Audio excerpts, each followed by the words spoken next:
Welcome to the second part of thermodynamic equilibrium, process and thermometry. In this lecture, we will be seeing the continuation of some more cycles. I am sure now you will be having lot of clarity when you see an automobile going across you on the road. Let it be two-wheeler, let it be four-wheeler, let it be AC. So, you will be fascinated and you will understand the fundamental for all these things are going to be the PV diagram and TS diagram of various cycles. Now, let us try to look into cyclic process. There are only two types of process, right? One is called as compression, the other one is called as an expansion. You will have a combination of compression and expansion such that you try to form a cycle. A cyclic process is a thermodynamic process in which the system returns to its original state. You start from here, you go here, then you go somewhere here, then you go somewhere here, then you go somewhere here, then you go somewhere here, and then you come back. So, the process is the cyclic process is a thermodynamic process in which the system returns to its original state, start here and end here, original state, after undergoing a series of change. So, series of change in terms of pressure, this is volume and this is P. That is, the initial and the final state are identical. So, the net change in the internal energy becomes 0. So, that is called as a cyclic process. Initial state equal to final state. The system's pressure, volume, temperature and internal energy returns to their original value is the initial state equal to final state. The delta U energy, since internal energy is a state function, the net change is 0 over one cycle. So, when you finish one cycle, the internal energy changes 0. Work and heat may exist. The system may exchange heat Q, work W, but Q equal to W over a full cycle. Please understand, heat will be there, work will be there. So, that for a full cycle if you take, it will be Q equal to W.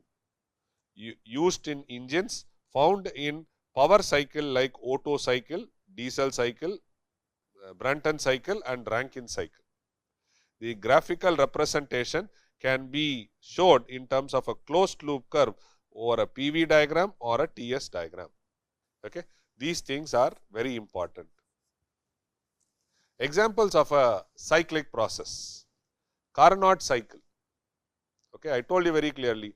Now, you have a PV diagram, you have a TS diagram. So, you might have something like this, you might have something like this. Starting point, ending point will be the same, right? And the other conditions will be followed like this. Delta U equal to 0, Q equal to W, and then you will have a representation. This is what is a representation. When we talk about it, the area under the curve is this, right? So, this is a cycle, and any system you take follows a cycle, right? From one state to the other state to the other state, it follows. Carnot cycle, an ideal reversible cycle using two isothermal and two adiabatic process is Carnot cycle. Carnot cycle, it is ideal reversible cycle. What is reversible? We already have seen it. Carnot cycle is an ideal reversible cycle. When we talk about Otto cycle, is basically a cycle of gasoline engine. Diesel cycle is a basic cycle of a diesel engine.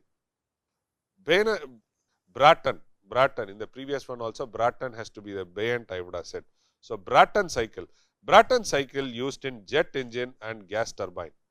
Rankine cycle is used in steam and thermoelectric power plants. So, you can see different types of cycles are used at different places. So, Carnot cycle will be the first for our focus, which is a reversible cycle with 2 isotherm temperature constant, isoadiabatic Q is constant, Q is equal to 0, right. So, let us try to see the Carnot cycle. Carnot cycle. Carnot cycle has 4 stages. It is an ideal reversible cycle using 2 isotherm and 2 adiabatic. Let us go back to isotherm. What did we see here? 2 isotherm. 2 isotherm. So, diathermal wall is there, 2 isotherm, and 2 adiabatic. You have a wall, so you see Q, right. So, first what you do is Q equal to H, isothermal expansion. So, the thing is expansion is happening. Then it is following adiabatic expansion. What is adiabatic expansion? Adiabatic expansion, what did we study? There is no heat is transferred from or to the system is adiabatic, right. So, adiabatic expansion, and then you will have isothermal compression and adiabatic compression. So, this process will have 2 isothermal, 2 adiabatic, and each of them will have compression, expansion, compression, expansion, right. So, when we do compression, you see Q, the Q is pressed, right, the Q is out. When we do expansion, the H is in. So, the Carnot engine works on Carnot cycle. So, when we try to take a PV diagram, pressure volume diagram, from 1 to 2, it follows isothermal expansion. What is isothermal expansion? It follows this. Piston is there, gas is there. Now, you see this. So, it is isothermal 1 to 2, it follows isothermal expansion. When it is expanded, then 2 to 3, it will be adiabatic compression. 2 to 3, from 2 to 3, it is adiabatic expansion. When I say expansion, the volume increases. So, first is isothermal expansion, 2 to 3 is adiabatic expansion. 2 to 3 is adiabatic expansion. So, first expansion, second expansion. Now, from 3 to 4 is isothermal compression. So, volume is reduced.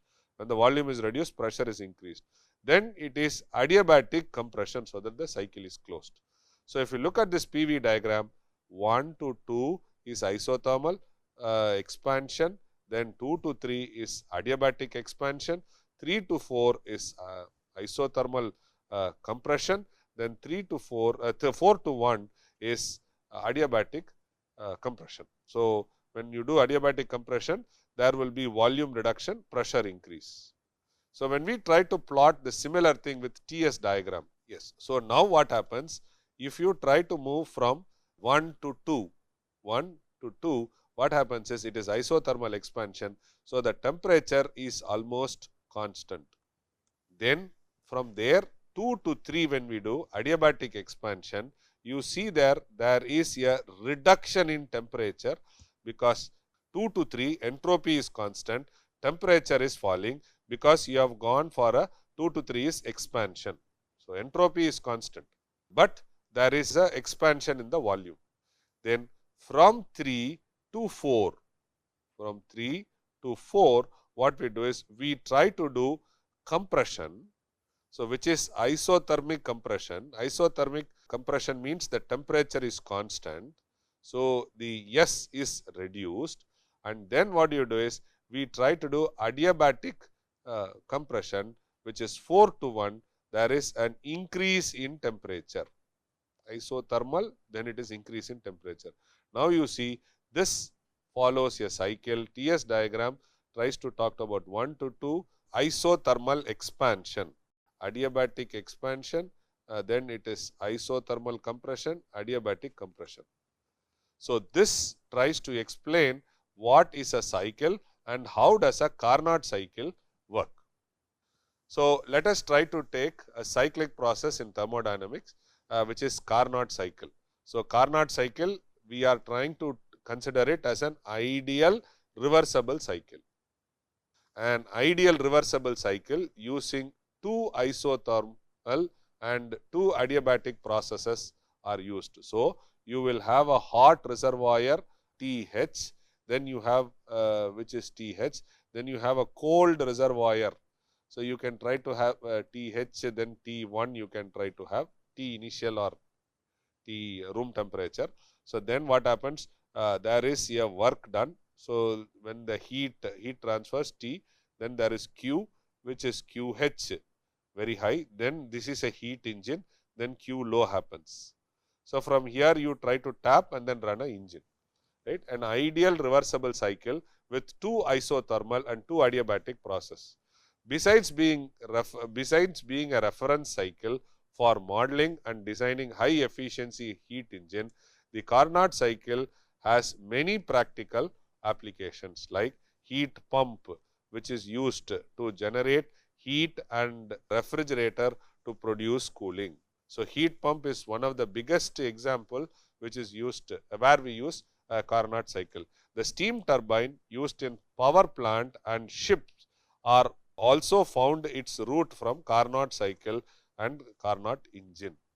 The steam which is used in power plant, what do we do? Water trying to increase the temperature, and it gets converted into liquid to vapor. Now, this vapor, what we do is we mix up, we have steam. So, that steam is allowed to hit a turbine. So, now based upon the steam whatever is there, the turbine rotates, the turbine is attached to a shaft, and then henceforth it generates the electricity. So, let us now try to see an Otto cycle.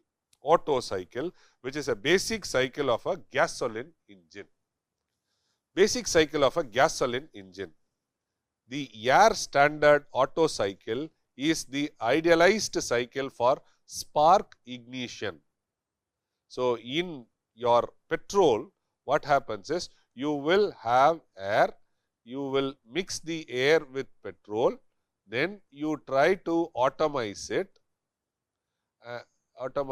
and then you try to push it into a cylinder where you have a spark plug, right, where you have a spark plug. So, the air standard Otto cycle is the idealized cycle for spark ignition internal combustion engine. This cycle is shown in PV diagram and TS diagram. The spark ignition engine is a model of Otto cycle. So, the process starts from 1. Let us try to take a PV diagram. It starts from 1, it goes to 2, then it goes to 3, 3 to 4, 4 to 1. So, in the first process, volume. So, volume is reduced. So, it is a compression cycle. Then from here it is trying to reduce the volume is constant and the pressure is increased. From 2 to 3 the pressure is increased, right. Then from 3 to 4 the volume is expanded. So, it is expansion happening.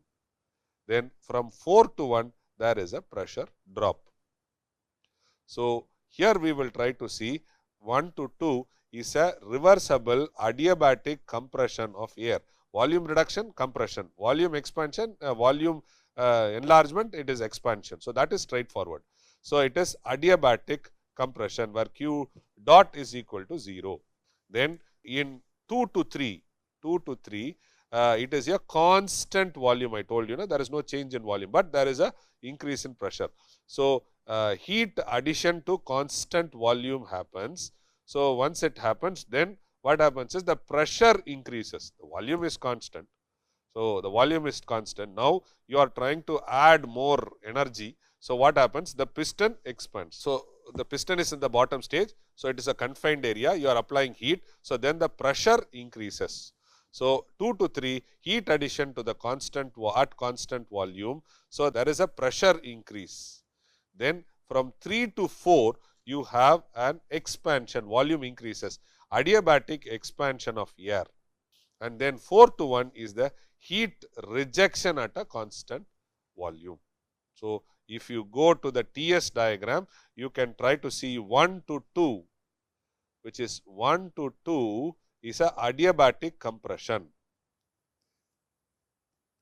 1 to 2. Then 2 to 3 is a constant volume process, because here you see it's a constant volume process. From 3 to 4, it is an expansion process which is adiabatic. So this is adiabatic, this is also adiabatic. Then from 4 to 1, it is a 4 to 1, there is a heat rejection which is happening, but it is a constant volume process. So this is heat out through exhaust and heat in combustion. So if you see here, our typical cycle which is used in the petrol engine follows the Otto cycle. So there is 2 compressions, 2 expansions. These are the 2 things which are used, and whatever we try to represent, we will try to represent by a PV diagram and by a TS diagram. Diesel cycle, cyclic process in thermodynamics. Now we will try to see a diesel cycle.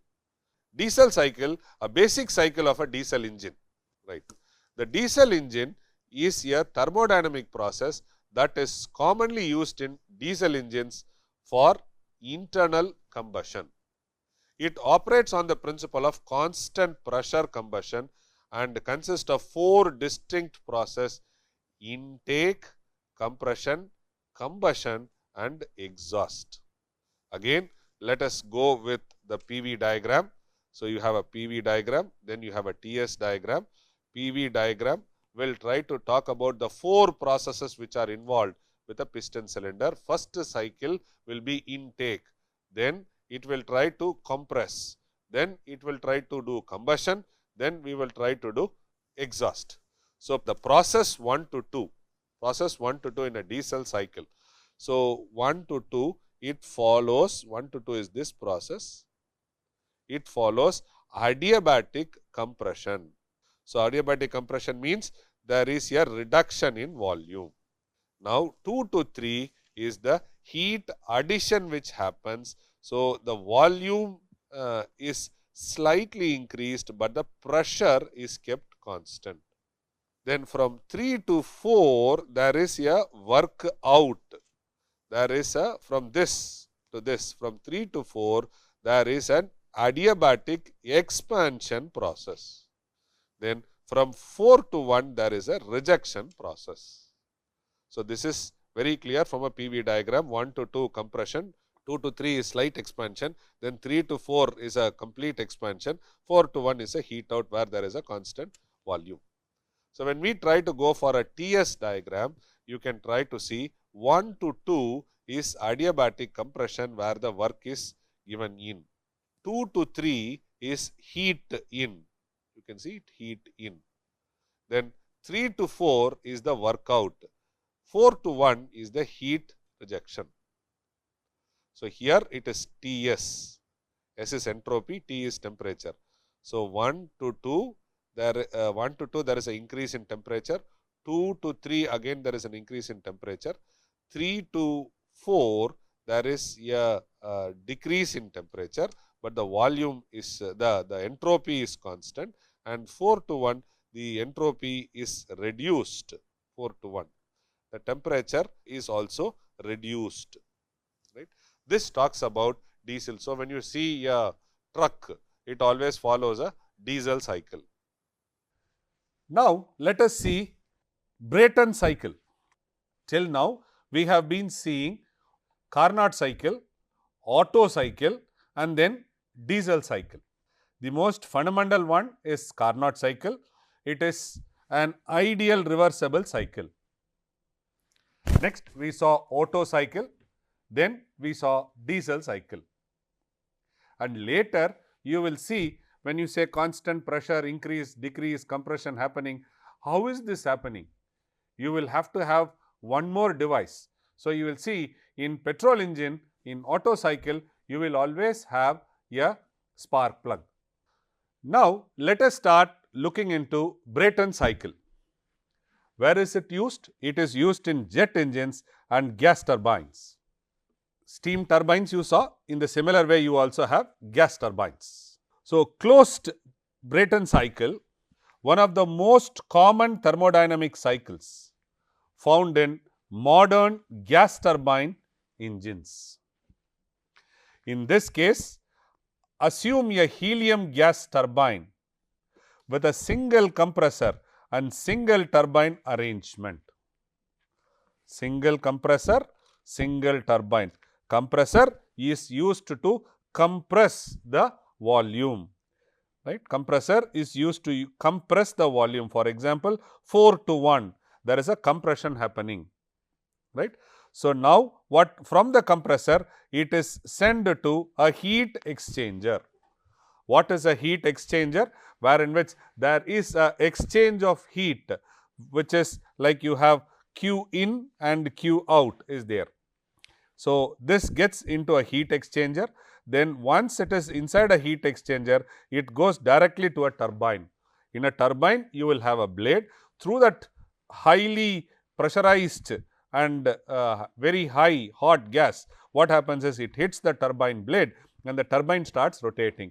Once the turbine starts rotating, I take a work out.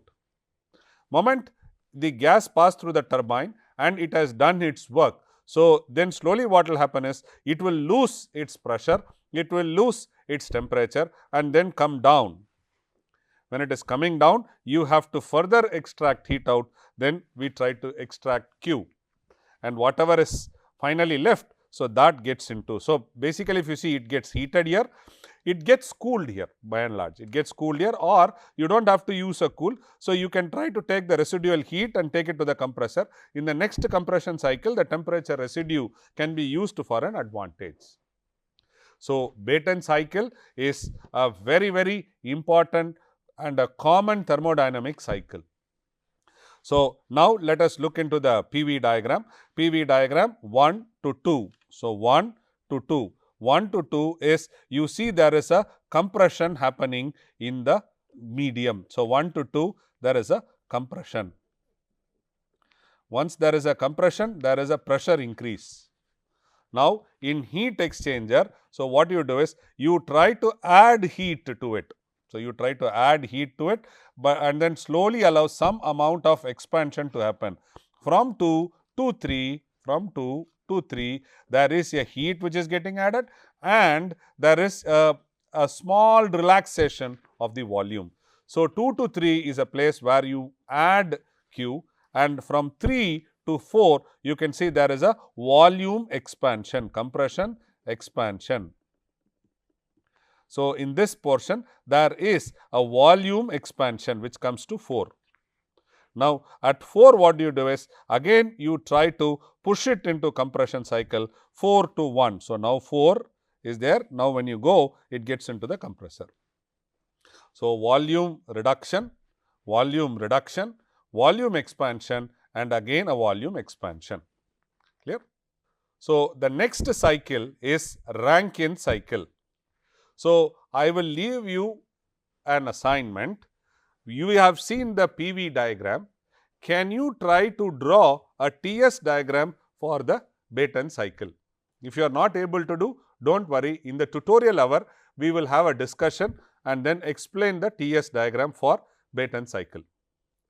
Now, let us move into the next cycle, which is called as Rankine cycle. Rankine cycle is used in steam power plants or thermoelectric power plants. Thermoelectric means where temperature is given by electricity, thermoelectric power plants.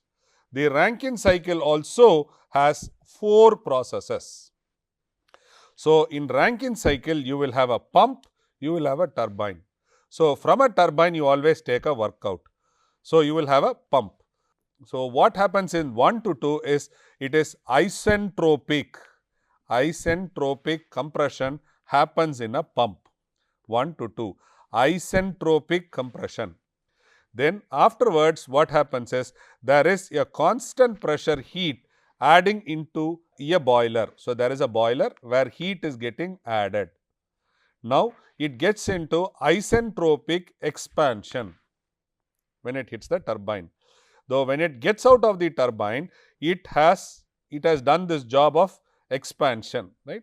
And then what it does is, from the gas turbine, it gets into a condenser, where in the condenser the heat is removed out. The rest is connected back to the pump. So, if you see a Rankine cycle and if you try to plot a TS diagram, the assignment for this cycle will be you will draw a PV diagram. So, isentropic, so 1 to 2 is T is temperature. So, isentropic means it is a constant entropy, but an increase in temperature, right. After that, what happens is 2 to 3 you try to give the boiler, that means to say a heat is pushed inside. So, the temperature will increase and then what happens, there is an increase in the entropy, right, and this entropy tries to hit the curve, right, and then it tries to expand to 3. At 3 we try to extract work, 3 to 4 we try to extract work, and in condenser we try to reduce the entropy and the temperature is constantly maintained. So, it is isentropic 1 to 2, 3 to 4 is compression and expansion. We saw Carnot engine, Otto cycle, diesel cycle, Brayton and Rankine. These 5 are good enough for the level we are having an exposure. Of course, there are hybrid cycles and then there are also tailor-made cycles for different application. If you see here, we have considered a petrol engine, we have considered a diesel engine, a gas turbine and we have also considered a boiler, a steam turbine, right. So, all the 4 we have considered. So, the assignment for you will be for the Brayton cycle you will draw the TS diagram and for the Rankine cycle you will try to draw the PV diagram. Okay. 0th law of thermodynamics. The 0th law of thermodynamics was created after the first 3 laws of thermodynamics. That means to say first law, second law, third law came, but then they realized okay, something is missing. So, let us go ahead and define it in the 0th law. So, that is how a 0th law came in thermodynamics. The 0th law of thermodynamics was created after the first 3 laws of thermodynamics, which is an important distinction. You should understand, we have already seen in the previous lecture what is 0th law. In a very crude, simple, colloquial fashion we have seen 0th law, first law, second law and third law. However, there was considerable debate over whether it should be known as 4th law or any other name. Why not 4th? Then people had a strong deliberation. The problem arose because the new law effectively replaced the previous 3 state statutes and gave a clear distinct definition for temperature. So, that is why Ralph Flower devised the 0th law. 0th law of thermodynamics frames the idea of temperature as a sign of thermal equilibrium. That is what is 0th law. Okay. What is the statement of 0th law? According to the 0th law of thermodynamics, if 2 systems are in thermal equilibrium, B and C are in thermal equilibrium with one another and with the third system, AC thermal equilibrium, AB thermal equilibrium, then the first 2 systems are also in thermal equilibrium with one another. The ability to define the temperature scale and the use of thermometer as the third system is made possible by this property. Clear? So, in 0th law, when 2 systems are in equilibrium, B and C are in equilibrium with one another and with the equilibrium with the third system, A, equilibrium, then the first 2 systems are said to be in thermal equilibrium with one another. Consider 3 systems A, B and C. Let thermal equilibrium exist between system A and C. System A and B are also in thermal equilibrium when considered separately, AC, AB. The 0th predicts that the system BC will also be in thermal equilibrium. This law, the 0th law, gave the inception for temperature scale and use of thermometer. That is the beauty of this law.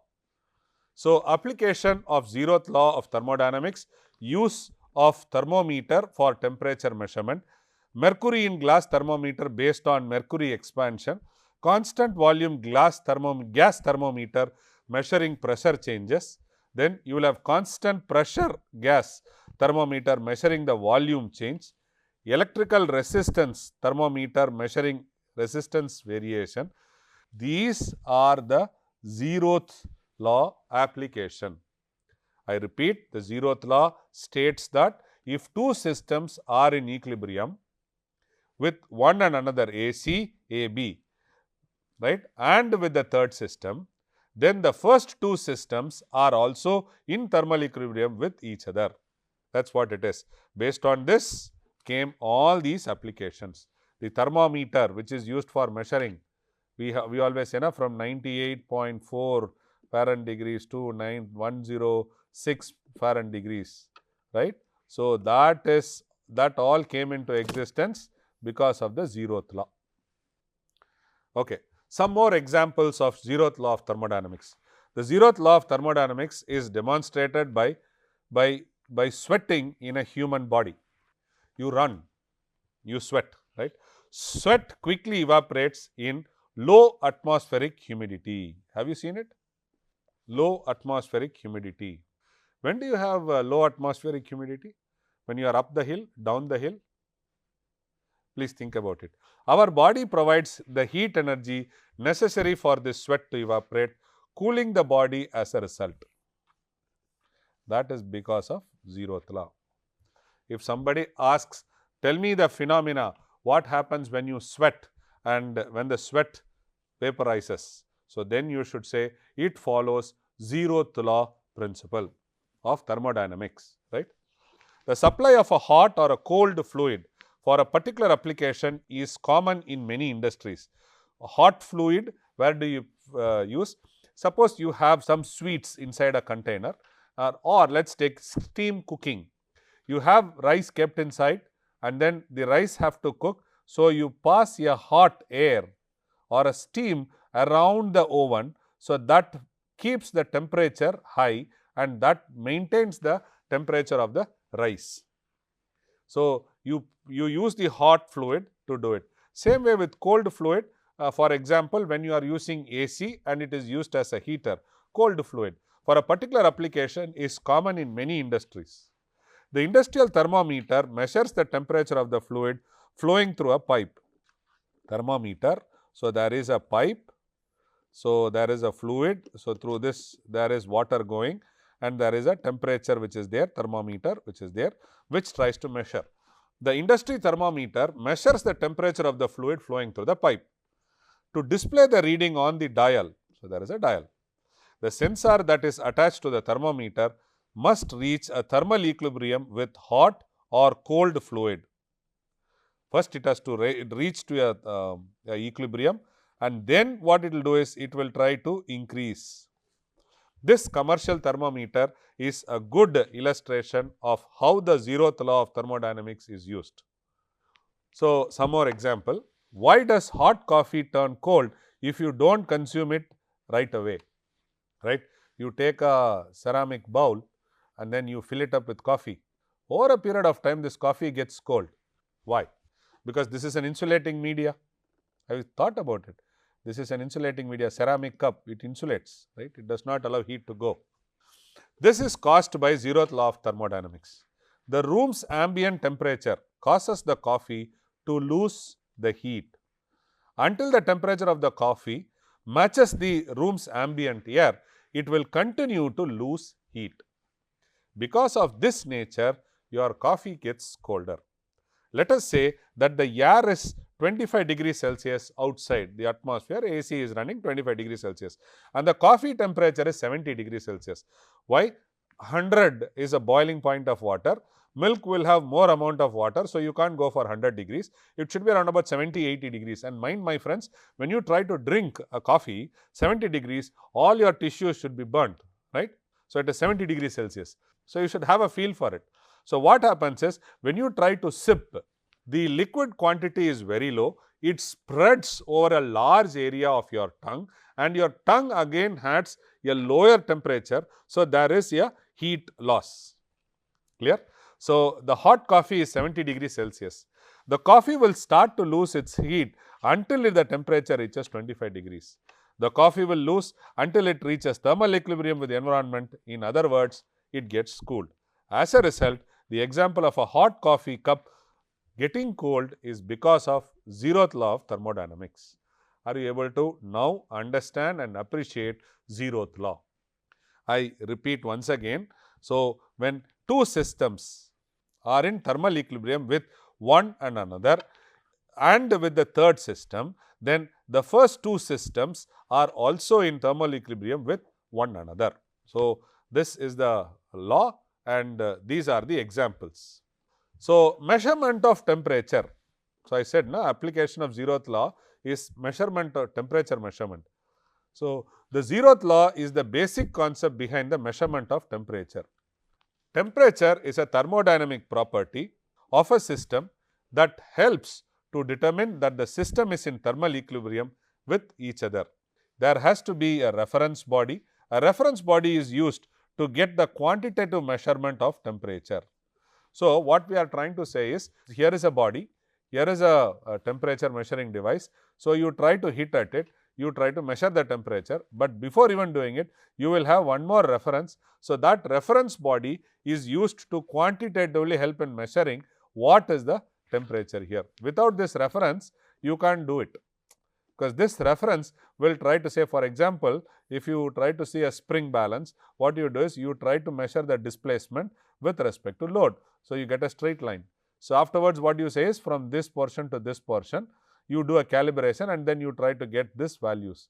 So, the next time whatever I do is, I measure only the displacement, I will try to say what is the load which we have applied.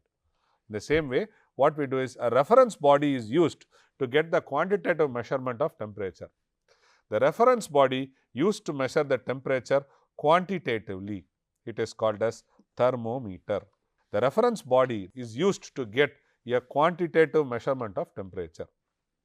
The property of the thermometer has that changes with temperature is called as thermometric property. Thermometric property.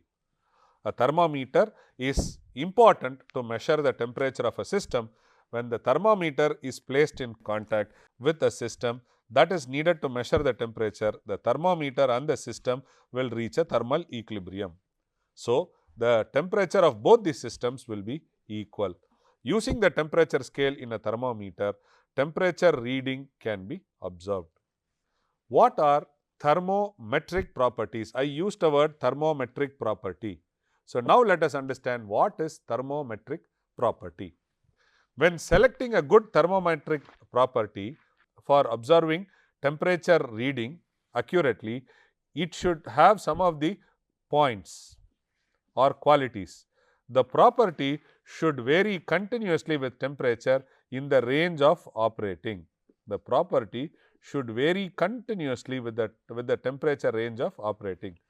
The variation of the property should show a linear relationship with the temperature in the range of operation. The variation of the property should show a linear relationship with the temperature in the range of operation. The variation of the property should be measurable and it should have very high sensitivity, right. So, what are we trying to say is, high sensitivity means, if you are trying to measure 1 degree Celsius, your sensitivity of the equipment should be 0.1, or the reading graduation should be 0.1. For example, you take a scale of 1 centimeter, you will be able to see 111 millimeter. So, that is the shortest least count. So, the variation of the property should be measured and should have high sensitivity. The effect on the system that needs to measure the temperature should be negligible. The thermometer should not put an influence on the system. So, that is what we are trying to say.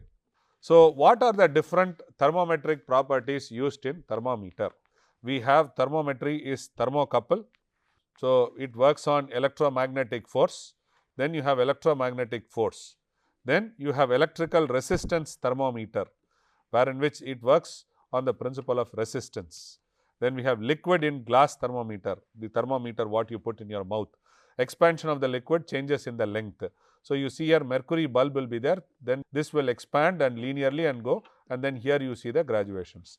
Constant pressure gas thermometer. So, you will have a volume. Constant volume gas thermometer, you will it works on pressure. Then bimetallic strip thermometer, all your MCBs, what you use in your house when the electricity trips off, we always try to use a bimetallic strip thermometer. So, what happens is you have two dissimilar materials which can be used, bend due to the deflection of thermal expansion. So, basically use the thermal expansion principle and then this deflects and switches off. So, when you draw more current, the bimetallic strip tries to knock off the wire connection. So, here are some of the thermometers and here are the thermometric properties which is used for measurement. So, where are the applications of thermometry? Medical field, it is used to measure the body temperature using digital, infrared or mercury thermometers. So, infrared is you use a gun to hit it. During COVID, we use that because you cannot touch. Digital is you can try to have a mercury which is there, and then that can be rather than linear scale, it can be a digital scale.